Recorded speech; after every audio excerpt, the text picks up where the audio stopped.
시리즈 어티인 머스터드넷 고혁준 선생입니다.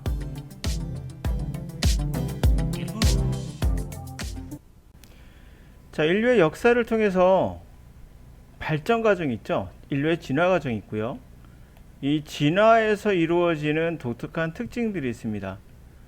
우리가 그런 특징을 알고 있다면 시대가 지나도 뭔가 현재 배우고 있는 뭔가가 이거 뭔가 잘못된 거 아닌가? 라는 어느 정도 100%는 없습니다. 100%가 아니라 어느 정도 직감할 수 있는 그런 우리가 정보를 얻을 수 있죠. 그게 바로 역사를 통해서 얻을 수 있는 교훈이 아닌가 싶어요. 자, 칠레기제 어트리는 과연 어떤 것인가? 이런 이야기를 한번 시작해보죠. 산업혁명과 우리 영어 이야기를 한번 해볼 건데요. 산업혁명 같은 인류의 큰 진화는 두 개가 결합해서 나왔다고 하죠. 그 두 개라는 것은 왜 아시아에는 산업혁명이 일어나지 않았을까요? 그거를 이제 검증하는 이야기인데요. 바로 사이언스가 서구 사회에는 있었던 거죠. 우리나라나 중국이나 사실 테크놀로지, 기술적인 측면에서는 서구를 앞서맞섰지 뒤처지진 않았습니다. 분명. 그래서 동양 쪽은 분명 기술이 더 뛰어날 수도 있었어요. 그러나 서구는 바로 과학이라는 게 존재했어요. 물론 서구에도 기술은 존재했지만 우리가 인쇄 기술도 있었죠. 먼저 개발했고요. 나중에 기술이야 뭐 서구도 들어가긴 했지만 사이언스라는 것은 이 단어가 이제 라틴어로 뭐 그리스어로 등 어떤 거나 어원을 찾아보면 knowledge, 지식, learning, 학습이란 말로 나와요. 그러니까 과학이라는 건 지식이었고 어떻게 보면은 귀족들이 하는 그러한 뭐랄까요? 어떤 지식의 향유? 뭐 이렇게 볼 수 있겠죠. 그런데 기술이란 것은 바로 art, 손으로 하는 스킬인 거죠. 크래프트, 기능인 거예요. 이런 것을 테크놀로지라고 합니다. 이 테크놀로지의 어원은 보다시피 테크고 이 테크의 뜻은 art, skill, craft입니다. 아트란 것도 손으로 하는 기술을 의미했었죠. 원래는 손기술에서 나온 겁니다. 지금 예술로 바뀌었긴 했지만 자, 이 두 개가 합쳐지면서 산업혁명이 일어났어요. 영어와 무슨 관계가 있을까요? 조금만 좀 기다려주세요. 자, 맥스웰은 누굽니까? 과학자예요. 이분이 했던 것은 결국에 맥스웰 방정식이라는 전기장이란 걸 만들어낸 거죠. 이 전기장이 없었으면 우리는 지금 전기를 쓸 수 없었을 거예요. 그러니까 결국에는 자기장을 이용해서 전기를 만들 수 있고 전기를 통해서 자기를 만들 수 있다는 것을 방정식을 통해서 만든 거죠. 근데 과학만 있으면 그게 저절로 만들어지나요? 발전소가 저절로 만들어졌을까요? 그것은 바로 에디슨이나 테슬라 같은 공학자가 필요했던 거죠. 이들이 바로 기술자인 거죠. 이 기술자들이 결국에는 교류와 직류를 만들어냈던 거 아니겠습니까? 전자제품들은 전부 다 직류를 쓰죠. 그러나 전기자동차는 교류를 직류는 전기자동차고요. 교류는 우리가 쓰는 전자제품들이에요. 자, 이렇게 에디슨과 테슬라 같은 기술자들이 나와서 결국에는 이것을 현실화하는 겁니다. 그러므로 과학은 반드시 있어야 되는 거예요. 바로 뭡니까? 지식의 토대죠. 이 지식의 토대만 있으면 되느냐? 이것을 기반으로 해서 결국에는 공학이 또 기술자가 현실화시키는 겁니다. 자, 여기서 또 영어 강사는 어떤 일을 해야 될지 슬쩍 감을 잡을 수가 있어요.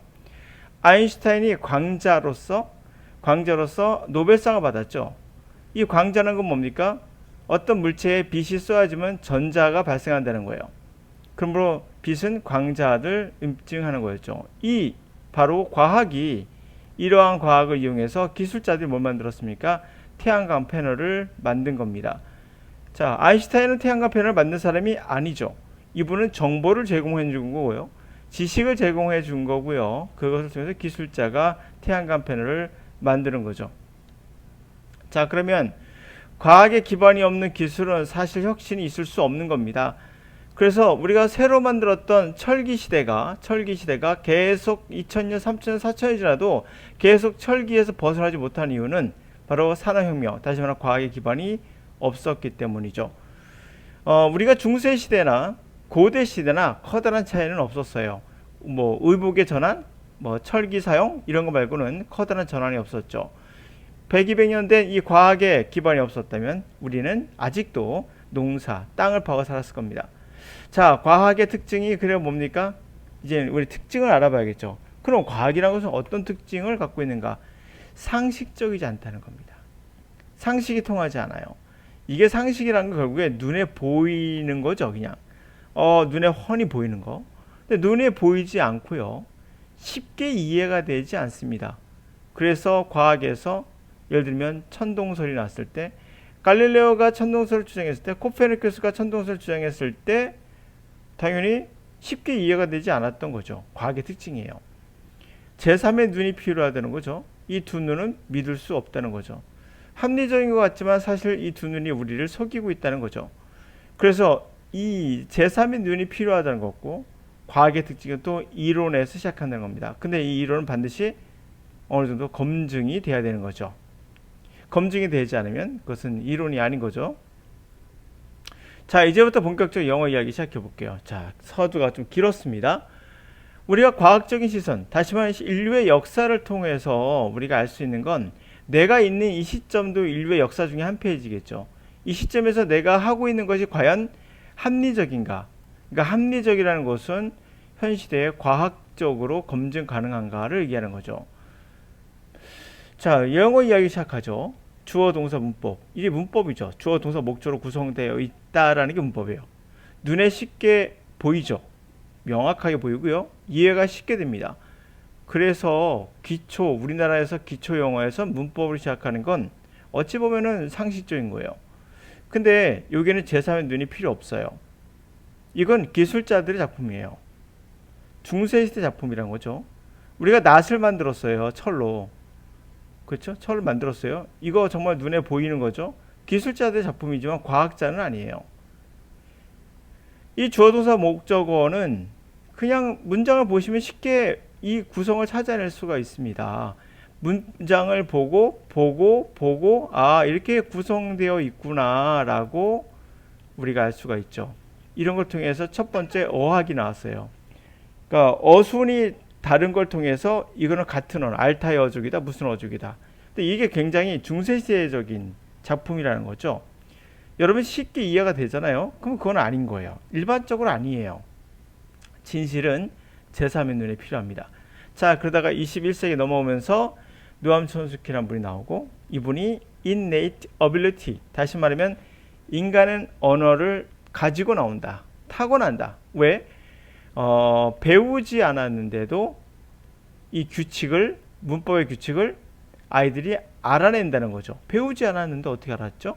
듣지도 않고 보지도 않았는데, 부모 가르쳐 주지 않았는데도 아이들은 똑같은 체계화된 문법을 한다는 거죠.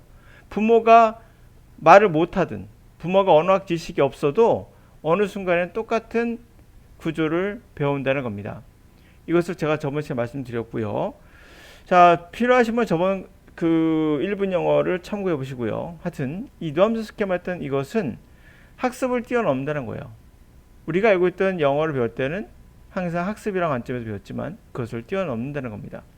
그래서 이런 말 했죠. 하성인이 지구에 온다면 다들 똑같은 말을 하고 있구나 라고 생각할 것이다.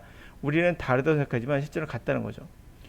지금까지 이 이론, 또 가설을 말할 수 있겠지만 이 이론을 뒤집을 만한 증거를 제시하지 못하고 있다. 최재천 교수, 이화여대 교수님이죠. 이렇게 말씀하셨어요. 맞습니다. 다시 말하면 현 시대에 앞으로 100년 후에는 어떻게 바뀔지 몰라요. 항상. 그러나 우리가 뉴턴의 이론이 100% 틀렸다고 말 못하죠. 이걸 수정해가는 과정이죠. 수정해가는 과정. 그래서 아인슈타인이 좀 수정하는 거죠. 100% 부정하는 건 아니에요. 마찬가지예요. 이런 이론이 한번 나오면 어떤 경우도 이걸 뒤집을 만한 증거를 제시 못했다는 얘기는 어느 정도 검증이 됐다는 거예요. 그러므로 지금 이 세계에서, 미래는 모르겠지만 이 세계에서 가장 적절한 방법은 뭐다? 우리는 이걸 인정하셔야 돼요. 타고난다는 거예요. 언어를. 학습을 넘어서야 된다는 거죠. 결론적으로는. 인간이 갖고 있는 이 능력을 결국 언어 능력은 타고난다는 거죠. 근데 이것을 학습으로 배울 수 있다? 자, 그럼 우리가 여기서 한번 들어볼게요. 그러면 생각해 보자고요. 영어 강사는 결국 과학자인가요? 기술자인가요? 영어 강사는 저 같은 사람은 기술자예요. 물론 공학자라는 것은 과학과 기술이 접합한 부분에 있는 거죠. 그분들은. 그러니까 과학자, 순수과학이 있고 여기서 만든 기록을 기초로 공학자들이 현실에 적용해 보는 거거든요. 영어 강사는 공학자에 가까워요. 그러니까 이것도 좀 알아야 되고, 그럼 현실에 적용도 하셔야 돼요. 그래서 영어 강사가 반드시 만들어야 될 것은 뭘까요? 가야 할 길이 있어요. 그것은 바로 과학, 누암 촘스키의 과학을 접목시켜서 실제 영어 학습에 적용할 수 있는 방법을 만들어야 하는 거죠. 그런데 우리가 주어 동사 목적어라는 이 구조는 언제 만든 겁니까? 중세 시대 만든 거예요. 라틴어 교육에서 나온 거죠. 결국 보자마자 아시겠죠? 이건 과학적인 게 아니에요. 그냥 분류한 거예요. 분류. 다시 말하면 또 한번 비교해 볼게요. 자, 만약에 이렇게 과학적인 방법, 누암 촘스키의 방법을 적용하지 않고 한다면, 그렇지 않으면 중세시대 연금술사하고 다를 게 없는 거죠. 중세시대 연금술사와 현대 화학자의 차이는 뭘까요? 바로 이런 겁니다. 만물은 흙, 테라라고 했죠. 물, 아쿠아, 공기, 벤투스, 불, 이그니스로 이루어져 있다. 누가 봐도 눈에 쉽게 보입니다. 그리고 눈에 쉽게 보이고 첫 번째 특징, 분류가 너무 쉽죠. 그래서 세상이 다 이해가 돼요. 아주 쉽게. 흙 보이죠? 물 보이죠? 공기 보입니다. 불도 보이죠? 아, 이런 걸로 이루어져 있구나 라고 하면 아주 그럴싸하게 분류가 되죠. 그런데 우리가 화학자가 되면 뭡니까? 눈에 보이지 않아요. 물, 아니 이건 물이 아니야. 물은 사실 공중에 떠 있는 공기인 수소, 공기죠. 산소도 공기죠. 공기와 공기와 결합해서 물이 되는 거야. H2O가 되는 거야. 뭔 소리야. 이건 완전 상식도 벗어나고 이거는 사기꾼이네. 분명히 이랬을 겁니다. 눈에 보이지 않죠. 상식적으로 이해가 안 갑니다. 제3의 눈이 필요한 거예요. 과학은 항상 그랬어요. 인류 역사에서의 진실은 한 번도 제대로 보여준 적이 없습니다. 공기 볼까요? H, 수소죠. O2도 있죠. 질소도 있죠. 그냥 하나의 공기가 아니에요. 그러니까 과거에 봤던 공기라는 건 이게 뭉뚱거린 거죠. 그냥 우리 숨 쉬는 거니까 굉장히 중요한 것 같고, 물도 생명의 근원이니까 중요한 것 같고, 불 정말 중요하지. 태양도 불덩어리잖아. 이렇게 너무 쉽게 생각했던 것들이지만 이 분석해 보면요, 다 같은 걸로 구성되어 있지만 눈에 보이지 않고 상식적으로 이해가 안 가요.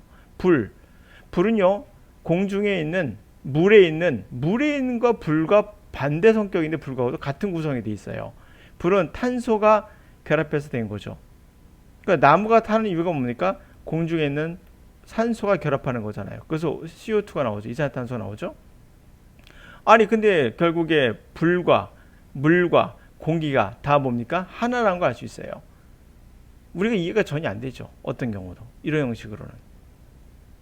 그래서 우리가 주기율표가 나오게 되고, 이 주기율표에서 백몇 개의 그 원소들로 다 결합이 된다는 것을 알게 된 거죠.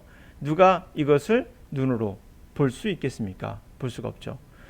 눈에 보이지 않아 쉽게 설명하기 힘들다. 이게 바로 과학의 특징입니다. 노암 촘스키의 말을 쉽게 설명할 수 있을까요? 쉽게 설명할 수 없죠. 눈에 보이지 않아 쉽게 설명하기 힘들다. 이게 바로 일반적으로 진실에 가까운 특징이에요. 자, 이 문장 한번 볼까요? 이걸 눈에 보이게 설명해 볼게요. 아주 쉽죠. 여러분이 평소에 하던 것은 바로 이런 겁니다. 그리고 강사들이 다 이렇게 하고 있어요. Today 에피소드, 오늘의 에피소드는 주어, 눈에 보이죠? is, 동사, 이다. 올소는 부사로서 또한 bring의 과거형 bring, 가져오다죠. 그거의 과거분사 brought. 그러니까 b 플러스 pp니까 수동. 수동이라는 걸 하는 게 아니라 받는 거, 화살표 이렇게 그리고 뭐 이런 걸 통해서 뭔가 알 것 같죠. 오늘의 에피소드는 우리에게 at sleep 8번 잠에 의해서 가져올 것이다. 직역해봤습니다. 이거 수동태 by라고 하죠. 자, 분석하고는 했지만은 무슨 말인지 잘 모르시겠죠. 이게 무슨 소리죠? 오늘의 에피소드는 또한 우리에게 가져와진다. at sleep으로 가져와진다. 이해가 안 가시죠? 이렇게 분석이라는 건 정확한 이것의 본질을 알 수 없어요. 그러니까 이것은 오늘 에피소드는 오늘 에슬립이라는 걸로 시작하겠습니다. 이런 말이에요. 에슬립은 스마트한 매트리스 커버를 만드는 거예요. 쿨링, 시팅, 그리고 잠을 트래킹, 추적하는 능력을 가진 그런 스마트한 매트리스 커버를 만드는 겁니다. 이렇게 하니까 에슬립이 뭔가 다른 거라는 걸 알 수 있겠죠. 그러니까 이렇게 우리가 눈에 보이지 않는 것이 언어로 구성되어 있고, 이것을 분석하는 능력도 사실은 우리가 타고나 있고, 이 타고난 능력들을 문법적으로 분석하면 필요 없다는 거죠. 단연코 말씀드리는데 저는 듣기 할 때, 해석할 때 문법 적용하지 않고 해요. 여러분들 표현할 때 그렇게 표현하지만 실제 머릿속에서는 그렇게 적용하지 않아요. 그래도 해석이 된다는 건 뭘까요? 바로 본질은 다르다는 거죠. 자, 이제 결론부터 짚고 이제 마무리하겠습니다. 자, 여러분들 기억해 보세요. 우리 인류가 여러분들에게 준 대답이 하나가 있습니다. 혁명, 다시 말하면 진실이죠. 우리가 인류가 진화하는 데 있어서 영어를 어떻게 공부해야 될까요를 아직도 15세기에 했던 라틴어식으로 하고 있어요. 우리는요. 그래서 우리나라의 교육이든 또 다른 나라도 마찬가지일 수 있어요. 전부 다 과학은 없고 기술만 존재하죠. 그러니까 중세시대 또 우리나라 또는 조선시대에 살고 있는 거예요. 맥스웰 방정식을 통해서 이 과학을 통해서 눈에 보이지 않는 과학을 통해서 실제에 적용하는 그런 기술들을 만들어냈죠.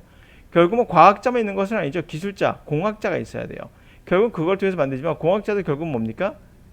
이것을 기반으로 하는 거죠. 과학을. 과학이 없으면 공학자는 나올 수 없어요.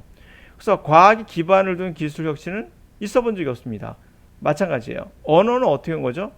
영어 이야기하죠. 자, 영어는 뭐라고요? 눈에 보이지 않는 거. 바로 누암 촘스키로 시작을 하셔야 돼요. 그 누암 촘스키는 그러면 어떻게 가르쳐란 말 가르쳐 줍니까? 안 가르쳐 줘요. 그런 언어는 이거야 라고 과학적인 탐구를 통해서 본인이 이제 가설을 만든 거죠. 이 가설을 뒤집을 만한 검증은 뒤집을 만한 증거를 아직도 제시하지 못하고 있어요. 어떤 언어학자도.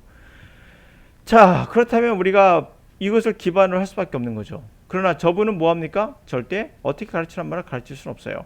그건 누가 해야 되죠? 바로 영어 강사인 우리가 해야 됩니다. 제가 해야 돼요.